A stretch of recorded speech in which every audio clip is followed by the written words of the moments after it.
खालासन गधानियन बाकी सूंघ के चलेला सन। लावे के कोशिश करनी सन मालिक, लेकिन वो शेर बा हमनी के चंगुल से राधा के निकाल के ले गई। अरे वो के बा?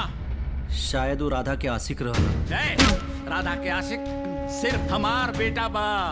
जल्दी से जल्दी पता लगाओ चूहा के जौन बिल में रहे के बजाय राधा के दिल में रहल चाहता। हाँ? जी मैया।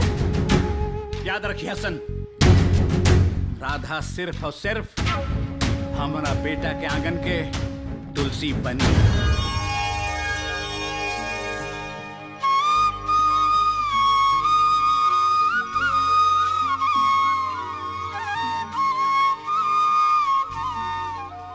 दादी, ये लाल रंग काहे लगावतारू?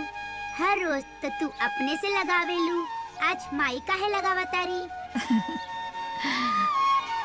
अरे बेटा, ई लाल रंग ना हा, ई सिंदूर हा। हर सुहागिन औरत खातिर ई बहुते बड़ा गिफ्ट बा। फिर माई काहे ना लगावेली? वो भूल गई बड़ी।